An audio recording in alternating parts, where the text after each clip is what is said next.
Welcome to the Zweig Podcast, putting architectural, engineering, planning, and environmental consulting experts straight talk in your ear. These podcasts deliver great interviews with industry leaders and Zweig Group's 3 decades of invaluable research, leadership, management, marketing, client, and HR advice directly to you, free of charge. The Zweig Podcasts let you develop personally and professionally, wherever you are.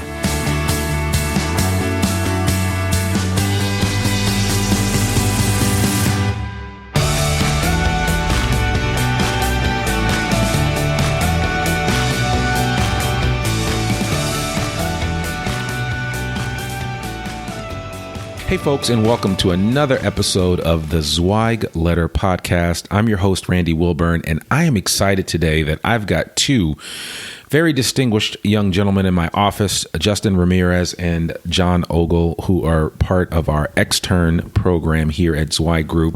It's a new program that we're doing. We kind of take internship to a whole new level, and we're very excited to have these guys on the podcast.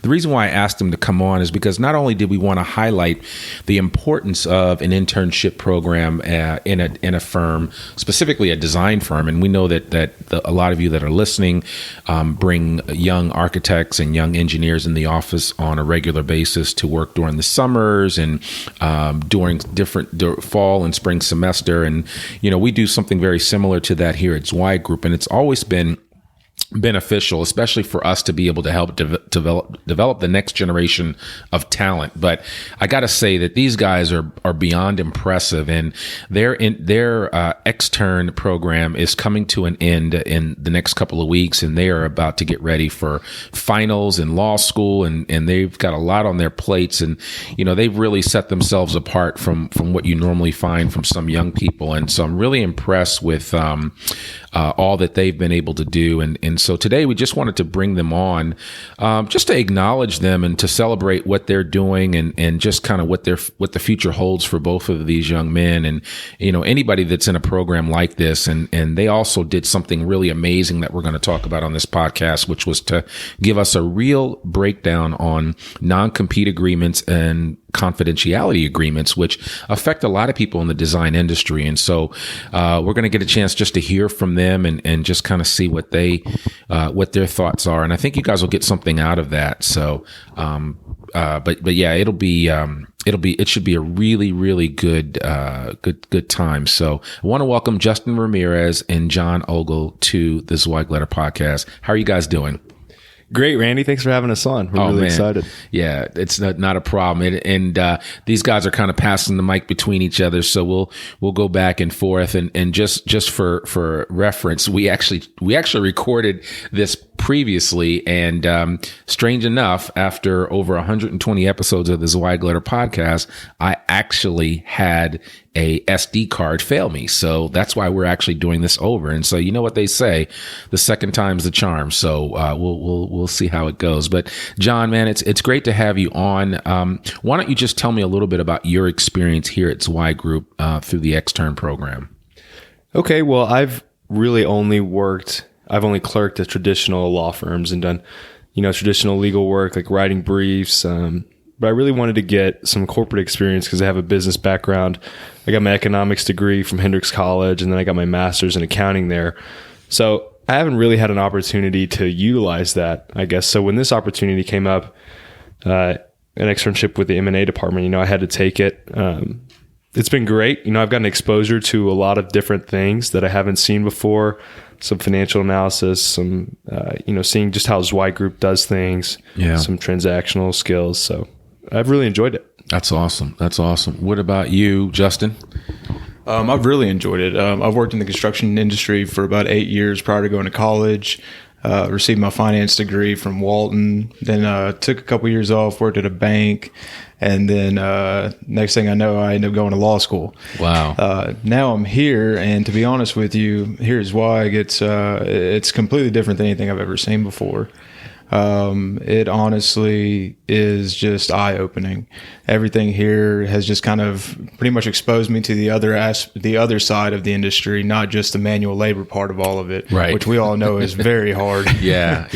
But so it's nice to be in the office and actually deal with the same situation, same subject matter, and to be able to help individuals better their businesses from this aspect. Yeah. Well, I would think that both of you guys have gotten a well-rounded experience as compared to other options that might be out there for law school students that, like you said, would clerk or work with a paralegal at a law firm and do a lot of research work and things of that nature. I mean, you've done research here, but what do you think truly separates it from the normal internships that law students might go through?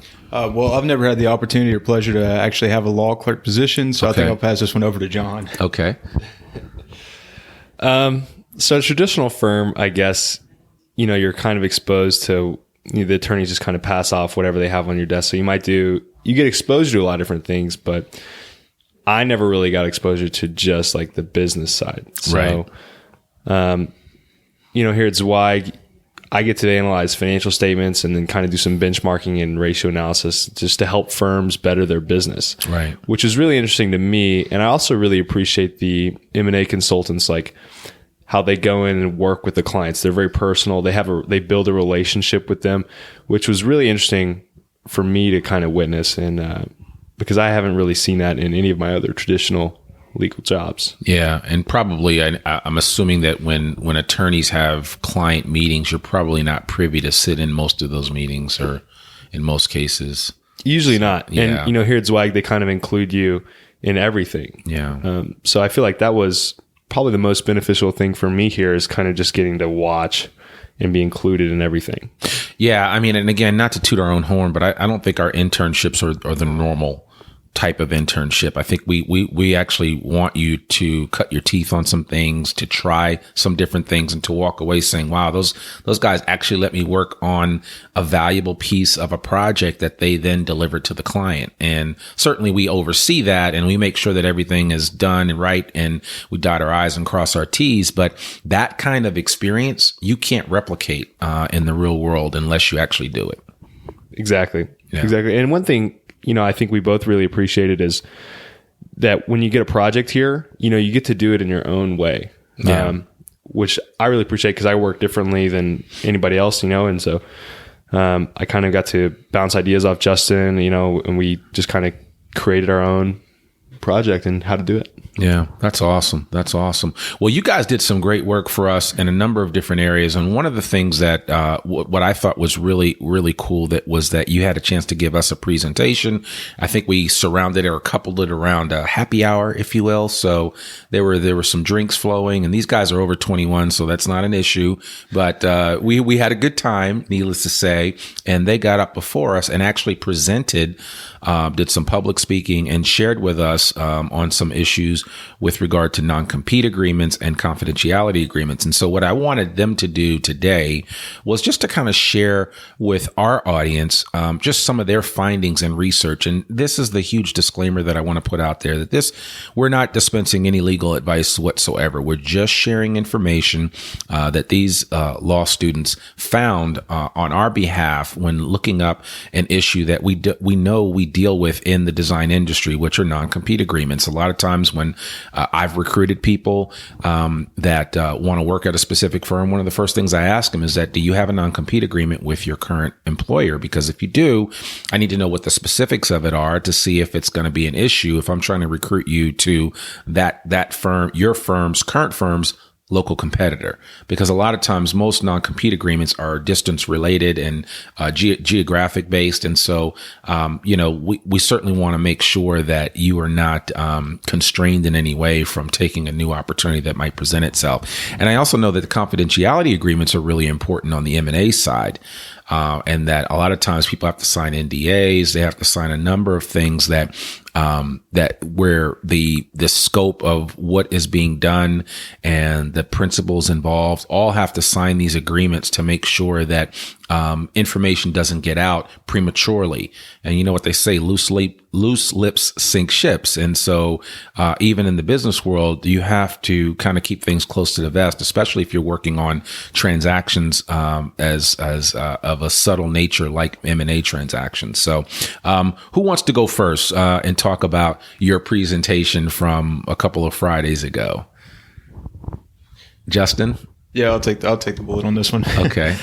So essentially, I was asked to perform research into non-compete agreements, and my focus in that assignment was to kind of distinguish whether or not a non-compete agreement would be enforceable upon an employee of a target company that was acquired by a bidding company. Right. So essentially went through, did some research, general overview of what the courts look at and everything from a 50-state perspective, and then narrowed that down to a 4-state perspective. And in doing so, I kind of obtained the information and distinguished for Zweig whether or not certain agreements will be enforceable based on certain criteria. Honestly, it sounds a lot more complicated than it actually is. Yeah. But it's going to be really helpful, and it's going to allow Zweig recruiters to be able to go out to these recruitees and be able to talk with them more knowledgeably on the subject matter and give them more perspective and comfortability with their current position of being recruited. Right. And so I think that's just a great asset for this company to have. And honestly, with any company, it's just being able to help them with any legal issues or legal matters that they may come across with in the future, which is another point and reason for that I'll go to your statement earlier that, it's a good thing to reach out to just not only take in those normal conventional interns from the engineering school or the architectural school or anything like that, but to also reach out and expand those horizons a little bit and possibly reach into, the finer depths of law school. Right. Bring in more knowledge and someone that kind of build your ship instead of just keeps on, just adding to the crew. Right. So right. I think that's something that Zweig has done perfectly with their program here, and I think that they're going in a great path. Yeah. You bring up a good point, and I like that. I think the non-compete agreement it's important for people to have a better understanding, and we'll try to put some information in our show notes. I don't know if we'll put your research in there, but we'll just put some generic information about non-compete agreements, and maybe you guys can provide me with something that I can add to the show notes for this particular episode, and we'll share with our listening audience because they like to sometimes look at that stuff. But you're absolutely right. I think one of the things that design firms could consider is having other law students come to their firm and be an intern for a semester or for the summer, and learn about the business, and provide insight and depth to the leadership in an area that normally isn't addressed, which is, from a legal standpoint, but it's more than just that, right? You don't have to come in and be legal eagles. I mean, you guys in school, in law school, you're taught to think a certain way. You're taught to research a certain way. You look at subjects differently from a lot of different angles, which I think that's invaluable. And not everybody gets that training. I think that's one of the biggest benefits of legal training and people going to law school is the type of understanding that you have when you come out, that you're actually prepared to deal with a lot of different aspects and probably are even more valuable in the general business field than you might be in a law firm. Which is crazy to say, right? Because the idea is that you go to school, you get your law degree, you take the bar, you pass the bar, and then you start practicing law. But I have had several friends that have gone to law school and actually decided to go a whole different direction and are doing some amazing things with their legal degree, but they're not practicing attorneys. So, what do you think about that? Absolutely. I'd have to say, speaking on my own behalf, and as I stated earlier, I've had about 8 to 10 years roughly in the construction industry, working with my father and everything. And, and working in the industry, on a weekly basis, monthly basis, you're privy over time to the aspects of mechanics lien, the judgments, this and that. Oh, you have to do this if a change order was implemented, et cetera, et cetera. And, and honestly, it wasn't until just this semester when I took a class at the University of Arkansas called Construction Law with Carl Serco. Right. I went in depth in that class. We went in depth into the breakdown and the finer intricacies of lien law, of damages, of delayed claims, of et cetera, and the insurance requirements and everything else that the state requires. And, that's really something that a company in this industry only really seeks out companies in this industry only really seek out that information once a problem happens. Right. But right. you want to be proactive in everything that you do. That's the way that you're going to build your company, and you're going to make sure that it's stronger and that it's going to be there and it's built for the long haul. And so by being able to pull someone out of law school who's had these experiences, had this exposure to this depth, and being able to put them in your placement to do research for you, I mean, it's a win-win situation for everyone. Absolutely. Yeah, that's a good point. That's a good point. John, what do you say about that? I think it is really interesting because I meet more and more people every day in just my class that want to use their JD in the business world and don't just want to be traditional practicing attorneys. And you're totally right. We go to law school and they do teach you how to think, and they give you this very analytical mindset, and you can solve problems very quickly because you break down massive amounts of information, you synthesize it, and then you can have to explain it to someone else in 2 sentences. Right. So, I think that's a really big benefit of going to law school. Yeah, absolutely. It really is. So I'm again, like I said, I'm really excited to see what you guys end up doing. I'm just curious, Justin, since you brought it up, was there anything that you learned in the class recently that you've kind of shared with your dad and his firm? Specifically, my dad's a general contractor. But in Texas, right? Here in Arkansas. Oh, in Arkansas. Yeah, okay. Eastern Arkansas specifically. Okay. All right. But so one of the things that surprised me about Arkansas, and I've yet to do research on any of the other 50 state or 49 states, but in Arkansas, if you perform work without a license, you have no right to claim that money, to claim the proceeds from your work. Really? At all. You have no standing in court to be able to go to court to say, hey, pay me at all by any means. And I'm assuming a lot of general contractors don't know that. Yeah, I'm assuming there are. Well, at least mostly the general contractors were more likely to be licensed, but you're going to run into that issue more along the lines of the subcontractors that those general contractors hire. Right. Okay. A lot of them, they're just the mom and pop shops. They've been doing it since the 40s, and they haven't gone in and got licensing because they don't really know how to file their taxes, hold their books or keep their accounting records or anything. Yeah. Or they don't have enough money to put up in the bank as, the prerequisite for actually obtaining the license. I think if I remember correctly, it's somewhere upwards of 10,000 plus right now. Yeah. But so in essence, if you don't have a license, go get a license. Yeah, exactly. That's good advice from Justin Ramirez, and he should know. I appreciate you sharing that. So tell us a little bit about the confidentiality agreements, John. That was your presentation, and you both did an amazing job presenting this information and making it very clear for us. But why don't you just share a little bit about what you found? So I really wanted to just give our Zweig Group consultants some really practical advice on confidentiality agreements. So, I did just a general overview of what it is, and then each department in Zweig Group comes across these. So ownership transition and executive search come across them in the employment context, which are the confidentiality agreements are often implemented in conjunction with a non-compete. Sure. So, courts generally aren't as strict on those because we're more concerned as society about restricting someone's fundamental right to work. Right. But the main place where Zweig Group comes across confidentiality agreements is in mergers and acquisitions. Okay. So like when we're helping facilitate a deal, the target firm needs this confidentiality agreement to ensure that if the deal falls through, that their information is protected. Right.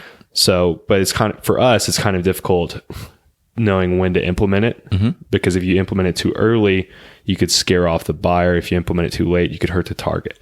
So I really just kind of wanted to give us some practical advice, about what to say, when to use it. And then I also did some specific states like Justin did in our main areas of business. Okay. All right.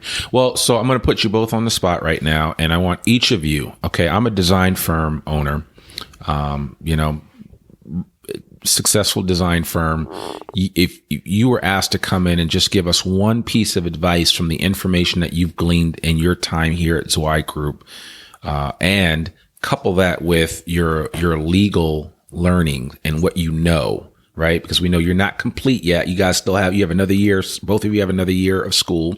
So these guys are not attorneys, but just based on what they know right now, based on their experience, looking at some of the projects that they've worked on in the M&A department here at Zweig Group, and just based on where your knowledge is at this moment, because we know where you are right now today is not where you're going to be in another year or two.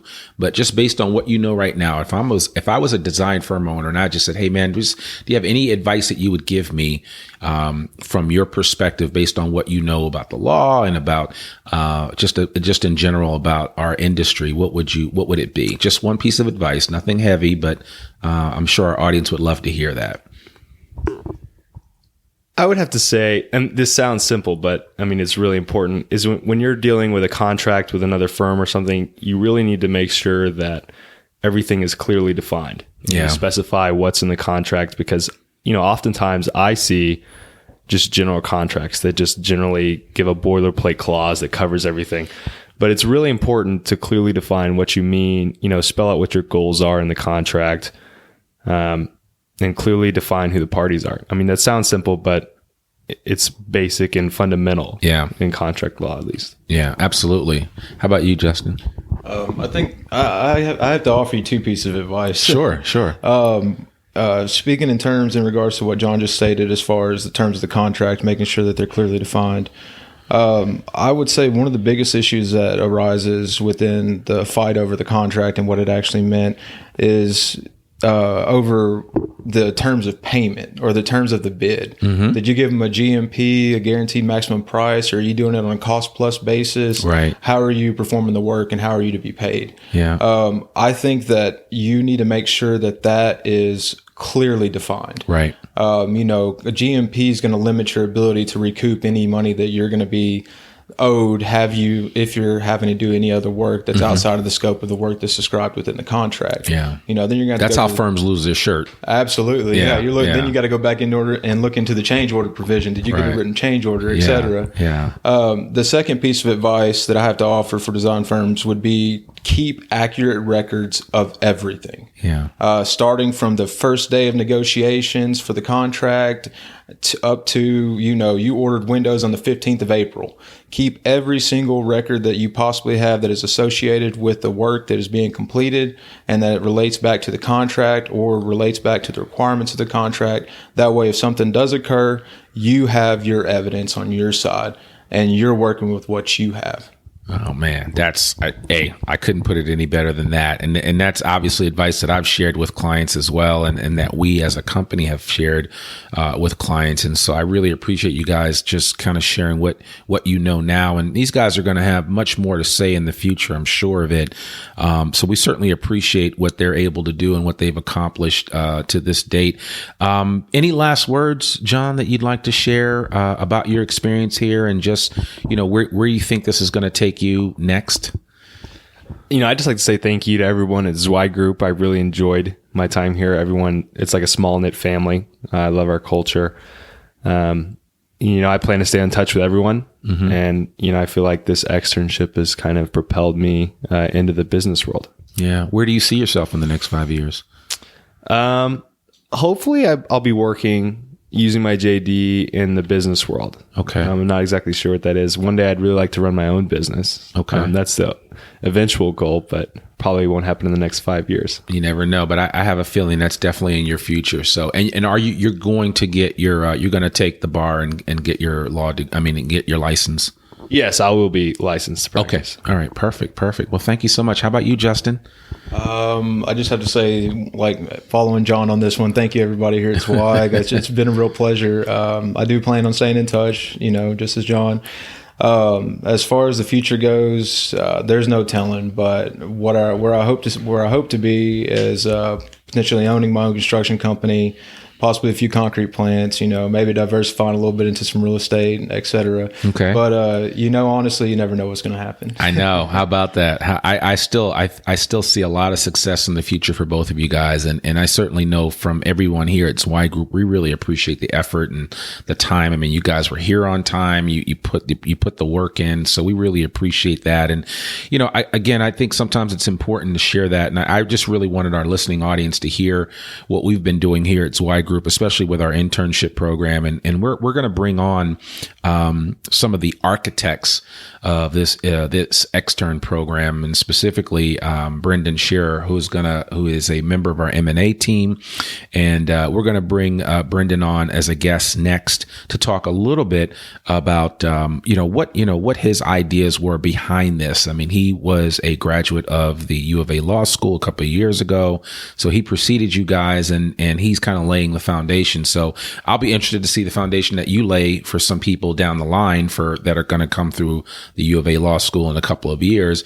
But he kind of laid the foundation for you guys, and so we're going to hear from him next. And I can't wait to hear what he has to say about this and what his plans are for the Extern program moving forward. So just stay tuned, and we'll be right back in just a moment. And again, I want to thank Justin Ramirez and John Ogle for joining us today on the Zweig Letter podcast and sharing a little bit of information about their experience here at Zweig Group through the Extern program. And so we really appreciate you guys. Thank you so much for coming on the show. Thank you. Thank you very much.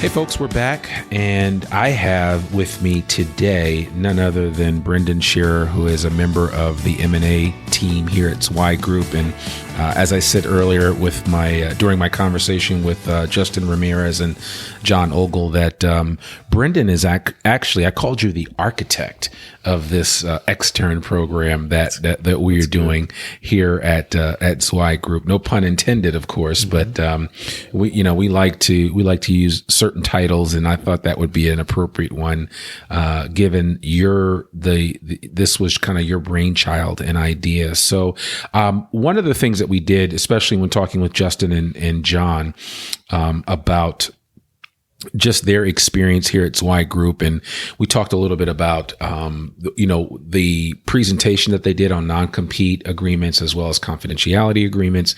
We talked about just their general experience here.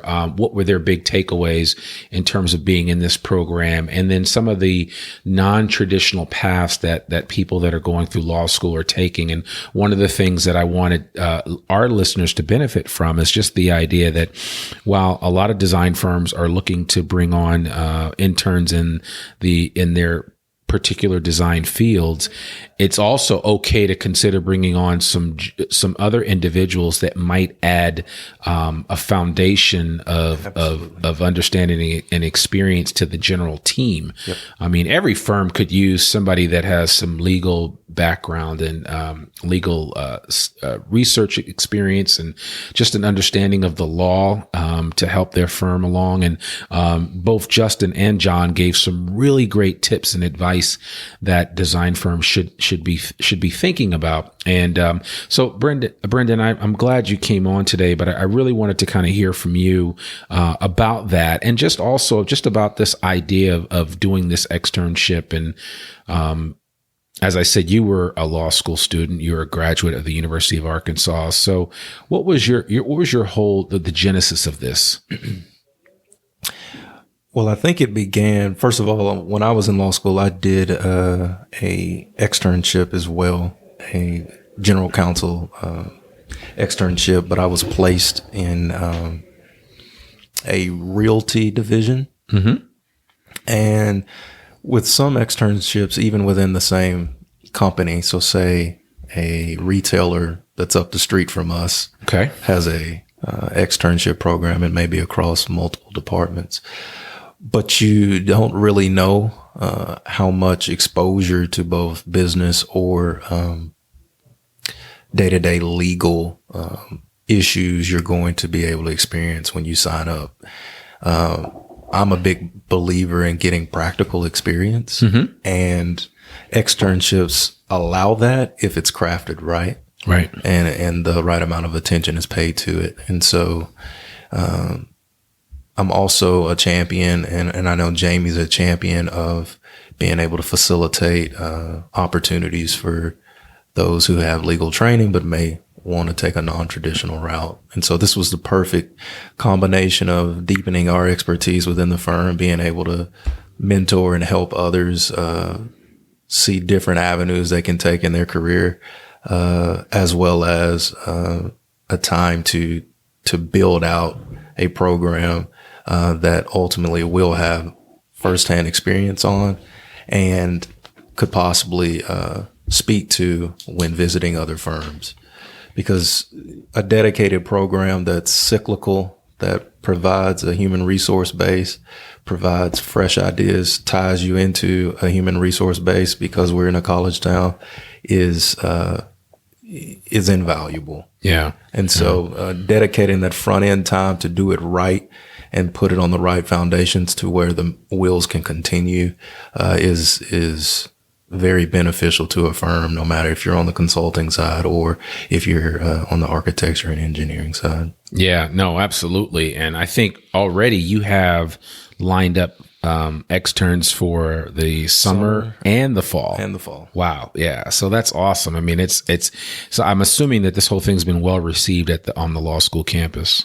Yes. And I think, Randy, honestly, that was the thing that surprised me the most throughout this, I guess we began the last week in January and we'll go up until tomorrow, Friday, April 20th.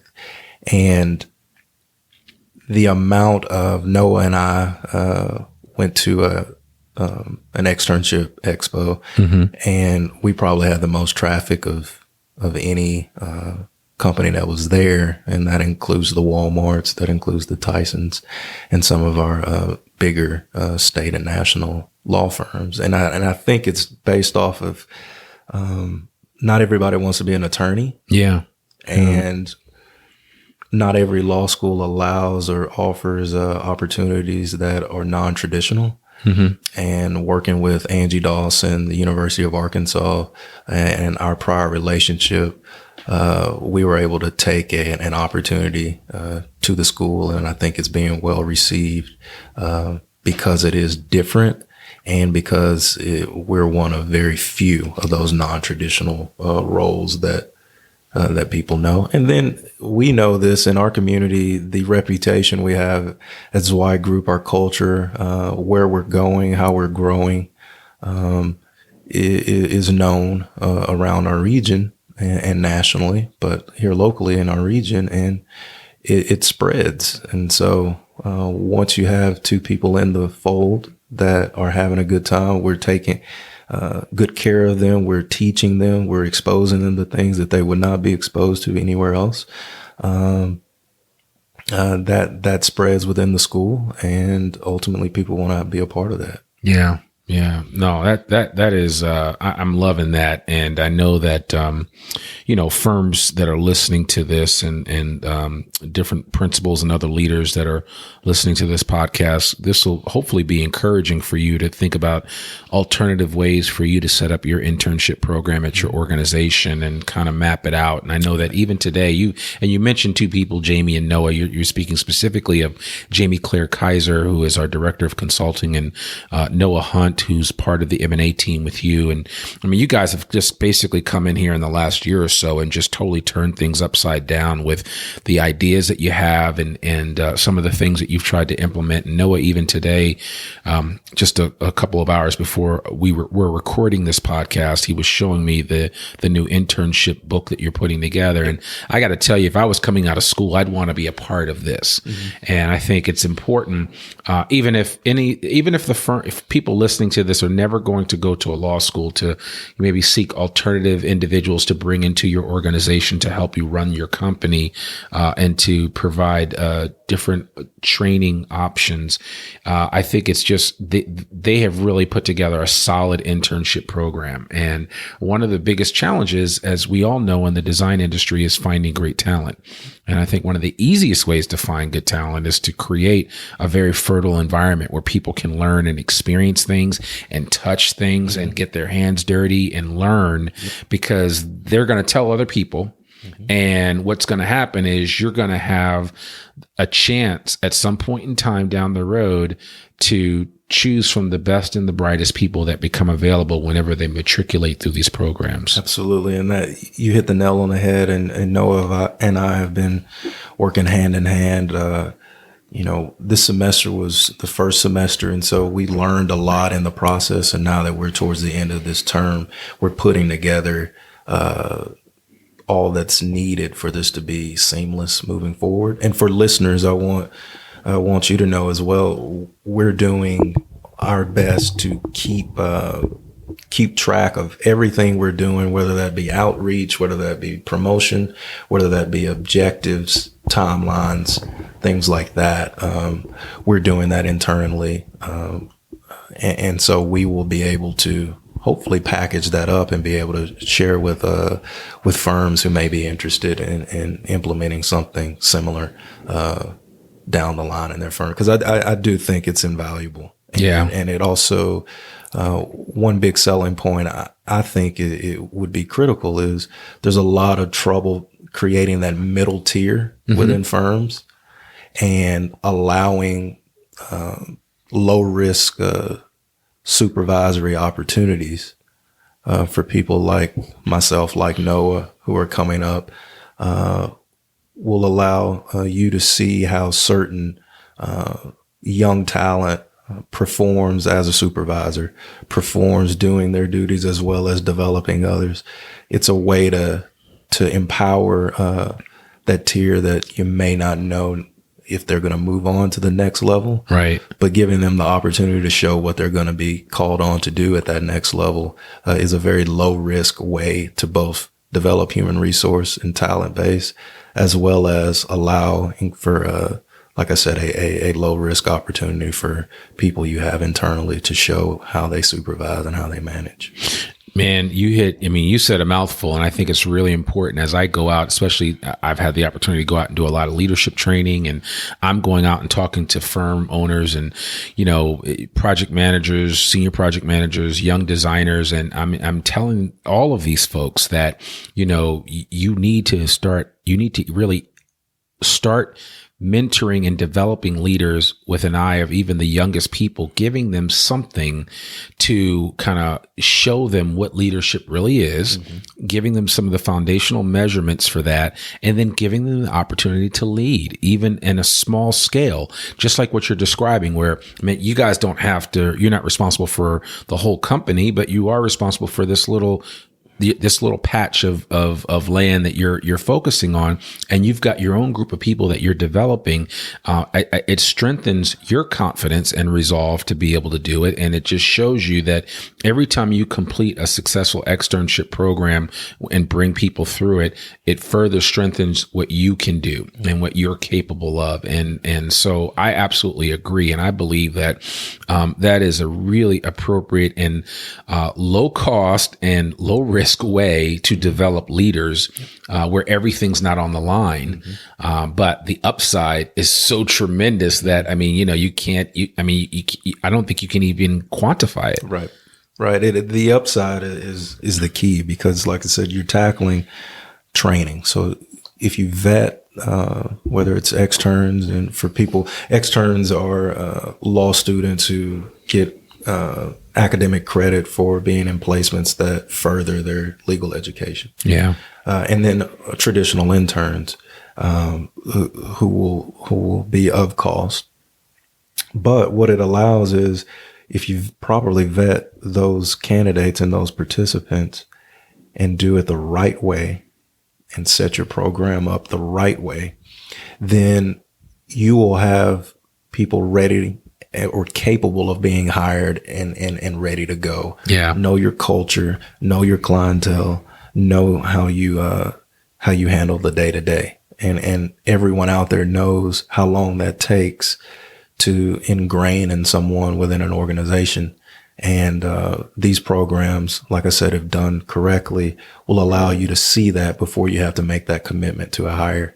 And it also will reduce that time it takes to truly be effective in your role, because some of that front end stuff has already been done. Oh yeah, absolutely. It's the ultimate taste test. Yes. It just, that's the easiest way to look at it. And certainly, in this environment where we're, here up in Northwest Arkansas and Walmartville and, the whole CPG community. That's a big deal up here, that type of training. And I think as a management consulting firm, Zweig Group has kind of set ourselves apart with that. And I think, just what you're doing is a testament and a great example of some alternative ways that firms can develop new talent.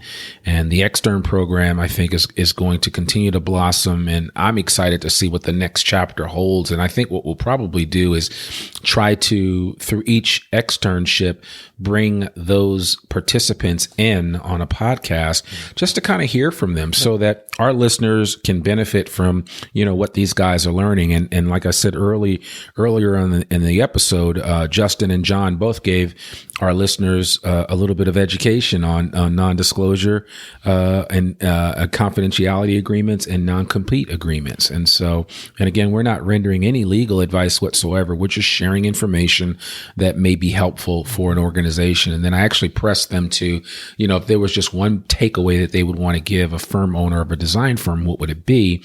And they each had some really great ideas and simple advice about, really making sure you document everything and just, you make sure you detail your scope of work so that, if you have overages that you're accounting for those costs and not running into the red. And I mean, just really bright and articulate minds that have some really great ideas. And so I certainly applaud what you're doing, and I cannot wait for the next chapter of this process. And I won't even call it an experiment anymore. I think it was successful. I think, we have seen the benefits of it.